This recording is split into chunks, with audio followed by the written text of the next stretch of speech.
공자불교 한국명사원 원장이신 묘원 법사님 모셨습니다. 안녕하십니까, 법사님? 네, 안녕하세요. 네, 반갑습니다.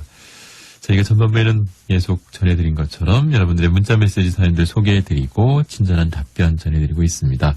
오늘도 몇 분 문자메시지 사연들 소개해드리고 또 본 내용 공부하도록 하겠습니다. 오늘 문자메시지 첫 번째 사연은 6877번님이 보내주신 내용인데요. 묘원 법사님, 화가 크게 달해서 분노를 느끼게 될 때 어떻게 마음을 추스려야 될까요?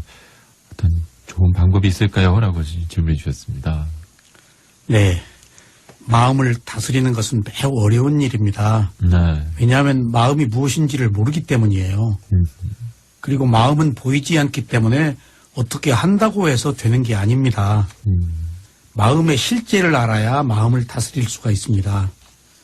먼저 마음에 대한 기본적인 이해가 필요해요. 네. 이 마음은 내 마음이 아닙니다.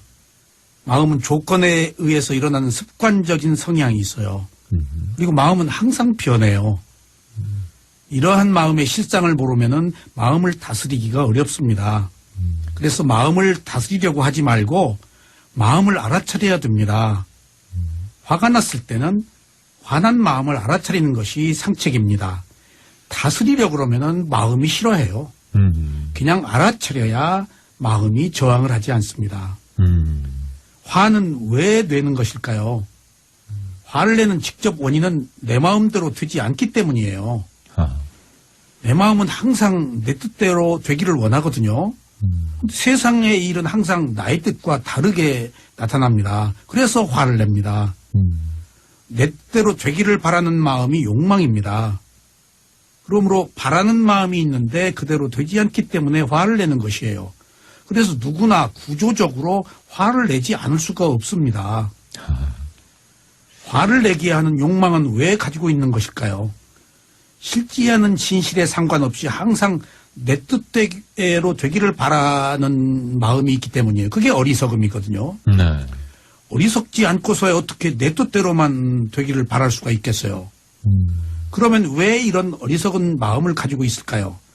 바로 이 문제의 핵심은 내 마음이라고 생각하기 때문입니다. 내 몸이라고, 내 거, 내 소유라고. 그러므로 내 마음이기 때문에 내 마음대로 할 수 있다는 생각이 있는 한 괴로움 속에서 살 수밖에 없어요. 요약하자면은 화는 욕망 때문에 생기고 욕망은 어리석음 때문에 생기고 어리석음은 내 마음대로 하려는 자아가 있기 때문이에요. 그런데 지혜가 나지 않는 한 자아를 버릴 수가 없기 때문에 사소한 것에서부터 우리가 알아차려야 됩니다. 예. 화는 처음에는 사소한 불만이 쌓이는 것으로부터 시작해요. 이런 불만이 쌓여서 차츰 더 큰 불만으로 나타나는 것이 화의 속성입니다. 그래서 화를 내다 보면 습관적으로 내게 돼요. 그러므로 사소한 것부터 알아차리지 않으면 화를 내지 않을 수가 없습니다. 이미 커진 불만으로 인해서 생긴 화는 다스려지지 않습니다. 화를 다스리는 유일한 방법은 처음에 말씀드린 것처럼 화난 마음을 알아차리는 것이에요. 마음이 화를 냈거든요. 그 마음을 보는 거예요. 화는 화를 먹고 더 커집니다. 그래서 화가 난 것을 있는 그대로 알아차리면 불길이 더 커지지 않습니다. 화가 났을 때 화난 마음을 알아차린 뒤에 가슴으로 가서 콩닥거리는 느낌을 계속 알아차려야 됩니다. 그런 뒤에 거친 느낌이 사라지고 얼마간 호흡을 알아차리는 것이 좋습니다. 그래야 불길이 잡힙니다.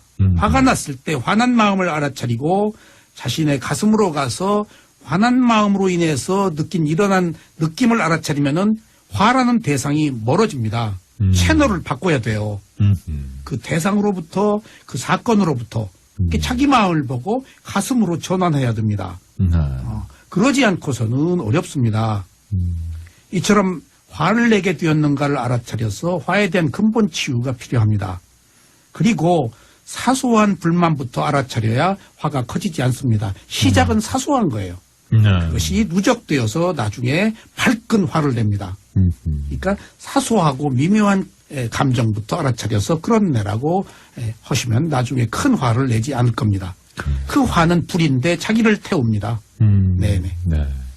대부분 이게 화를 내고 나서 역시 그때 화낸 거 정말 잘했어 이렇게 느끼시는 분 거의 없으실 거예요. 그런데 습관적으로 내지 않으면은 기분이 안 좋아요. 왜냐하면 화낼 때 독이 나오잖아요. 그 독이 아드레날린이 독을 치기 때문에 습관적으로 화를 내야 정체성이 확립되고 자기 그 어떤 그 우월적 지위가 확보되기 때문에 습관적으로 대해서 자기가 더 나빠지겠죠. 몸도 나빠지고 마음도 나빠지고 그럼 가족으로부터 멀어지고 사회로부터도 격리되겠죠. 화내는 사람을 누가 좋아해요. 네, 그렇죠. 예. 결국 화는 가장 큰 피해는 자신이 입는 겁니다. 네. 자, 오늘만큼 매주 금요일 2부 시간은 상조불교 한국명선의 묘법사님과 함께하는 지금은 수행시대의 시간으로 꾸며드리고 있습니다. 전반부에는 여러분들의 문자메시지 사연들 소개해드리고 묘법사님의 친절하고 자세한 답변 전해드리고 있는데요. 한 분 더 여러분들 문자메시지 사연도 소개해드리겠습니다.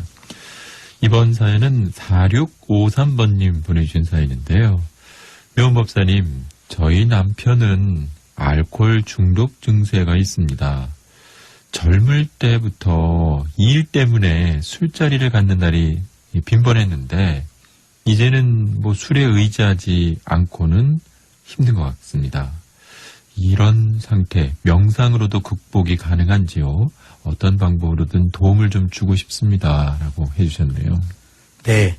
술에 중독된 사람은 술을 도피처로 삼아서 살기 때문에 한번 중독이 되면 술이 아닌 세상을 살기가 어렵습니다. 네. 하지만 자신의 결심에 따라서 개선될 수도 있습니다. 무슨 육체적인 중요한 선고를 받으면 어쩔 수 없이 못 먹어요. 예. 그래서 중요한 것은 자신의 의지입니다. 술은 감각적 욕망 중에 하나거든요. 이런 감각적 욕망의 피해가 얼마나 큰 것인지를 알기 위해서는 명상을 하는 것이 좋습니다. 네. 명상을 하면 감각적 욕망에 대한 유혹을 제어할 수 있는 힘이 생깁니다. 누구나 욕망이 있어서 술을 마시고 욕망이 중독되지 않아서 또 술을 마시거든요. 네. 그래서 명상을 하면 이런 욕망이 여과되므로 술이라는 자극이 크게 필요하지 않습니다. 그런데 중독된 습관을 줄이려면 명상만으로는 되지 않습니다. 지속적으로 상담을 받거나 법문을 들으면서 자신의 의지를 잃지 않는 것이 필요합니다. 네. 술이나 명상이나 똑같이 이완하는 거거든요. 그런데 술은 이완의 속도가 빠르고 자신이 노력하지 않아도 쉽게 얻을 수 있어서 사람들이 다 이것을 선호합니다. 그런데 그 결과는 나쁩니다. 네. 명상은 이완하는 속도가 느리고 자신이 노력해서 얻는 것이라서 술에 비해서 선호하지 않습니다. 하지만 명상은 결과가 좋습니다. 그래서 이런 차이를 분명하게 인식하고 결과가 좋은 것을 선택하려는 지혜가 필요합니다. 네. 좋은 것보다 나쁜 것보다 좋은 것을 선택한다는 어떤 전제가 있어야 되겠어요. 술은 느낌이거든요. 사실 술을 마시려는 것은 술을 마셨을 때 경험한 느낌을 다시 느끼려는 것이에요. 그래서 느낌이 반사적으로 술을 마시게 해요. 술 마시고 싶은 거 아닙니다. 술 마셨을 때 알딸딸한 기분, 그 몽환적인 상태, 그 느낌을 바라는 거예요. 네. 그래서 이 느낌 때문에 술을 마신다는 것을 마시고자 한다는 그 마음을 알아야 됩니다. 그리고 얼른 그 마음을 보고 가슴으로 가서 두근거리는 느낌을 보아야 됩니다. 왜냐하면은 술을 마시고 싶을 때는 즉각 술을 마시지 않을 수 없는 반사적인 행동을 하는데 그 마음을 보고 가슴에 느낌으로 전환하면은 반사적으로 일어나는 욕구가 약간 여유가 생겨요. 그 여유가 중요합니다. 순간적으로 반응하는 마음에서 잠시 몇 초라도 1분이라도 여유가 생기면은 무엇이 이익인지를 아는 지혜가 날 수가 있습니다. 그래서 짧은 순간에 대처하기 위해서는 술을 마시고 싶을 때 얼른 술을 마시고 싶어하는 그 마음을 보고 그 다음에 가슴에 가서 콩닥거리는 느낌을 보고 그러고 나서 다시 술을 마시고 싶은가 안 마시고 싶은가 하면은 조금 유예됩니다. 그때 반사적으로 술을 마시지 않을 수가 있습니다. 네. 술을 마시고 싶은 생각을 가슴의 느낌으로 전환하면은 약간 여유가 생깁니다. 이때 여유가 생겼을 때 술을 마신 뒤에 오는 고통을 반드시 생각해야 됩니다. 이런 경험을 이미 무수하게 했을 겁니다. 술 마신 뒤에 오는 폐해를. 그래서 누구나 알고 있어요. 근데 술의 느낌을 좋아하면은 느낌에 취해서 고통을 못 느낀다고요. 네. 그래서 즐거움의 폐와 그 폐만 알면은 그 고통이 있다는 것을 모르면 유혹을 물리치기가 어려워요. 그렇죠. 그래서 괴로워도 술이고 즐거워도 술이고 심심해도 술인 사람은 자기 삶을 사는 게 아니고 술의 힘으로 사는 겁니다. 이렇게 살았어야 되겠어요. 지각이 있다면 자신의 이런 점을 냉철하게 파악해야 됩니다. 이런 경우에는 자신만의 문제가 아니고 가족의 문제이면서 사회의 문제입니다. 과연 자신의 감각적 욕망으로 인해서 여러 사람들에게 고통을 주는 것이 온당한지 알아차려야 돼요. 자기만의 문제가 아니거든요. 네. 사랑하는 아이들과 부인에게도 문제입니다. 그래서 술은 자신의 건강을 해칠 뿐만 아니라 비도덕적인 행동을 하는 원인입니다. 그래서 많은 허물을 짓습니다. 이 과보는 고스란히 자신에게 돌아옵니다. 역사를 통해서 술로 인해서 파멸한 사람이 어디 한둘이에요? 그런데 내가 감각적 욕망의 즐거움 때문에 그런 사람이 되어야 하겠습니까? 이것은 내가 사는 것이 아니고 술이 사는 인생이라서 그 결과가 바람직하지 않습니다. 술은 하나의 즐거움입니다. 그런데 중요한 것은 이 즐거움을 대체할 만한 다른 즐거움이 반드시 있어야 됩니다. 그게 없어서 술을 선택하는 거예요. 네. 그래서 그 즐거움을 대체할 만한 다른 즐거움이 없으면 술로 간다고요. 그래서 그 대안이 명상을 한다거나 운동을 한다거나 무슨 다른 취미 생활이 필요할 것입니다. 그렇게 될 때 자신의 새로운 의지가 생길 수 있습니다. 그러기 위해서는 가족의 도움이 필요해요. 과감하게 남편과 함께 운동을 하십시오. 함께 걷기를 하십시오. 손을 잡고. 네. 포옹을 하고 끌고 나가십시오. 함께 걷자고. 그러면은 운동을 했기 때문에 또 다른 감각적 욕망이 줄어듭니다. 그래서 이미 중독된 남편은 자기도 어쩌지 못해서 그러고 있거든요. 네. 그래서 그런 사람에게는 아내와 가족의 도움이 필요합니다. 그런 조건, 그런 여건을 형성해 주십시오. 그래야 남편도 헤쳐나갈 수 있습니다. 남편을 정상적인 사람으로 보지 마십시오. 도움이 필요한 사람입니다. 네. 남편도 어쩌지 못해서 그래요. 그래서 부인이 따뜻한 손을 내밀어서 화를 내지 말고 짜증을 내지 말고 사랑으로 남편을 이해하면은 남편이 돌아옵니다.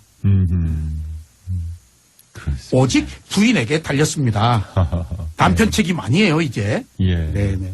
이 우리나라 사람들이 술에 좀 관대하다고들 그러는데, 네네. 뭐, 우리 가족들을 위해서 참, 먹기 싫은 술이지만 억지로 먹는다 이런 핑계 아닌 핑계를 대지만 그런 거에 같이 또, 동조해주고 그러면 안 되겠죠. 아무래도. 그러니까 술자리에서 한 잔 들어 하는 것은 나 한 잔 달란 얘기거든요.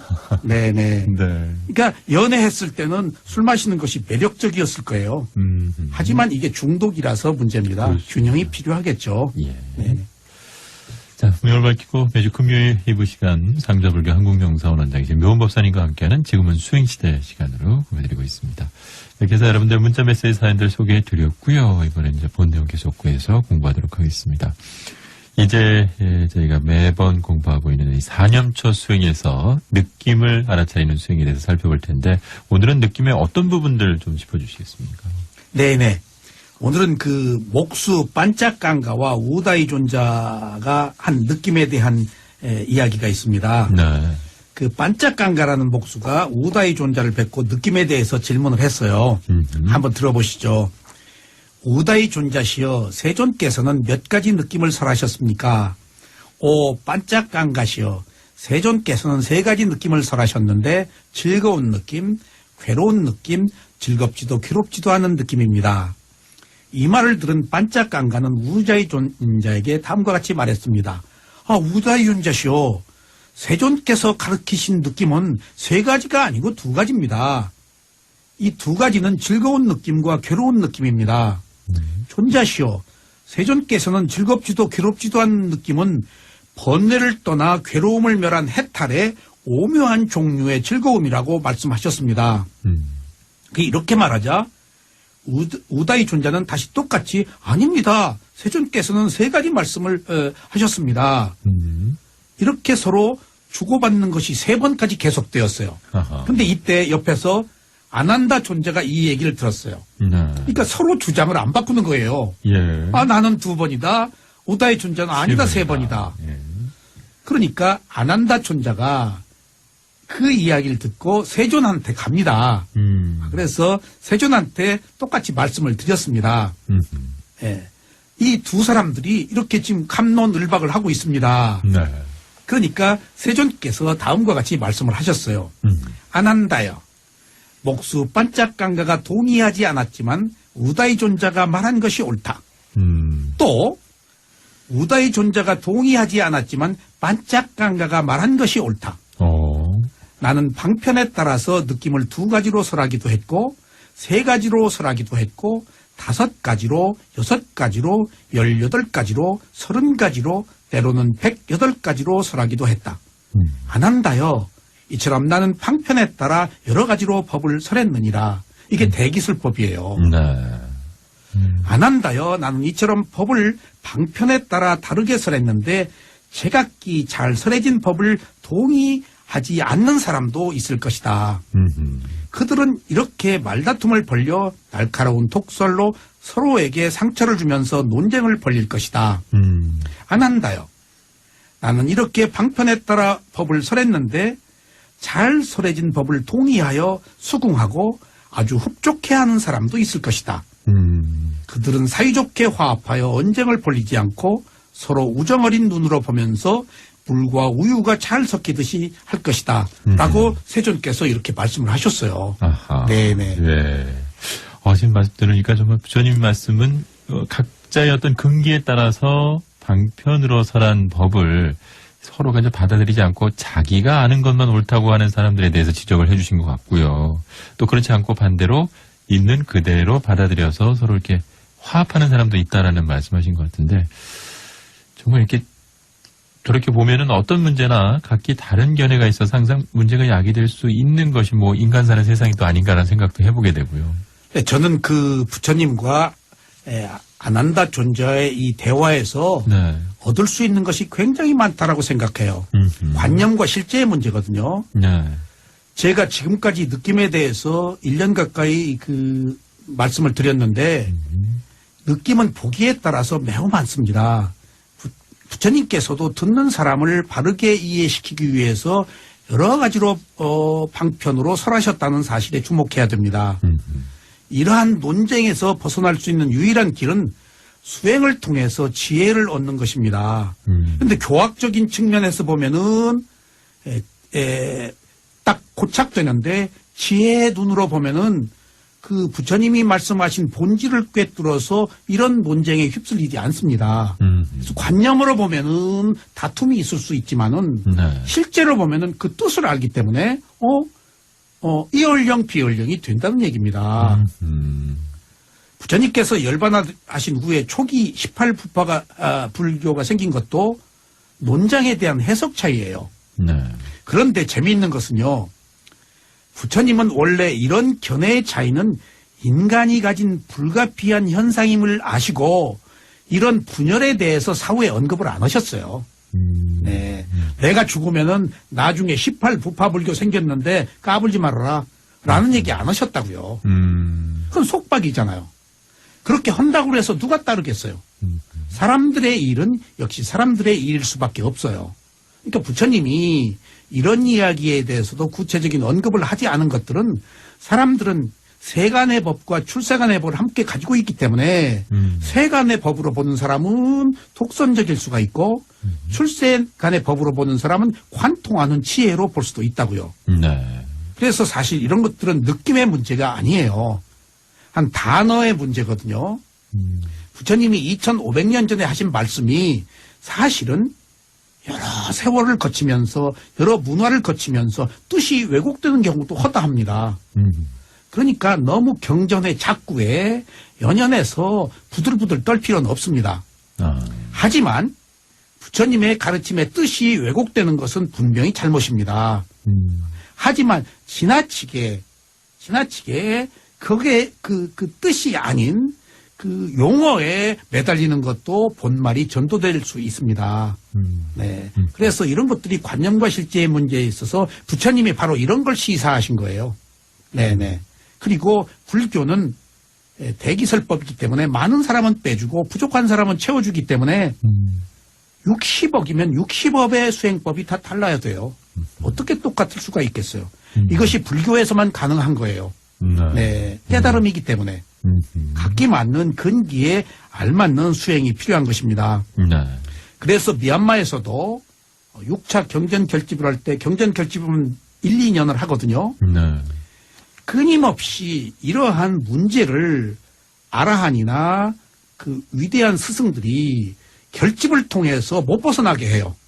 자꾸 새롭게 이제 새로운 그 뜻들로 해석되면은 왜곡되니까. 그래서 2500년 동안 6차 경전 결집까지 이루어진 것은 소위 이런 잘못된 견해를 바로 잡기 위한 것입니다. 그래서 오늘 우다이 존자와 반짝강가 목수와의 대화에서 엿볼 수 있는 것은 법이 가지고 있는 본질이 무엇인가를 아는 것이 필요하다는 겁니다. 그래서 우리가 세세한 것에 너무 매달리지 말고 그 뜻이 가지고 있는 것이 뭔가 라고 크게 나무를 보면 숲속에서 어떤 풀을 보고 이것이 무엇이다 저것이 무엇이다라는 논쟁에 휩쓸리지가 않습니다. 저도 오랜 시간 동안 제가 지금 느낌을 말씀드렸잖아요. 그러니까 이 느낌을 말씀드리기 위해서 저도 일종의 법문이니까 느낌에 대한 이야기를 논리적으로 제가 증명하고 체계화해요. 어느 경우에는 스스로 깜짝 놀랄 때가 있어요. 경전에 없는 이야기도 있거든요. 하지만은 말해야 될 필요가 있는 경우도 있거든요. 그래서 제가 어느 때 원고를 쓰기도 하고 느낌에 대해서 정리를 하는데 그때 제가 이게 아닌데 근데 또 이것 같고 라고 하는 경우에 명상을 합니다. 그래서 있는 그대로 알아치고 호흡을 보고 마음을 평온하게 한 뒤에 내가 이론적으로 체계화했던 것들이 내 논리로 꾸몄다는 사실을 알아요. 네. 그러면 얼른 바꿉니다. 사실은 제가 말한 내용 속에도 그런 것이 있을 수가 있어요. 나중엔 바꿉니다. 네네. 그렇기 때문에 우리는 숲을 봐야지 숲 속에 있는 작은 지엽적인 문제에 너무 매달리면은 우리들이 오류를 범한다는 사실을 우리 경전을 통해서 배울 수 있겠습니다. 그렇습니다. 네네. 예. 명음을 아끼고 매주 금요일 이 시간 2부 시간에는 상자불교 한국명상원 원장이신 묘원법사님 모시고 지금은 수행시대 시간으로 꾸미고 있습니다. 오늘도 역시 여러분들의 문자메시지 사연들 소개를 드렸고요. 이어서 우리 느낌 보는 수행, 마음 보는 수행에 대한 말씀들 역시 전해드렸습니다. 참다운 수행의 길 제시해 주시는 분 묘원법사님과 함께한 지금은 수행시대 벌써 마칠 시간입니다. 아쉽지만 마무리하고요. 다음 주 금요일 또 2부 시간을 기약하도록 하겠습니다.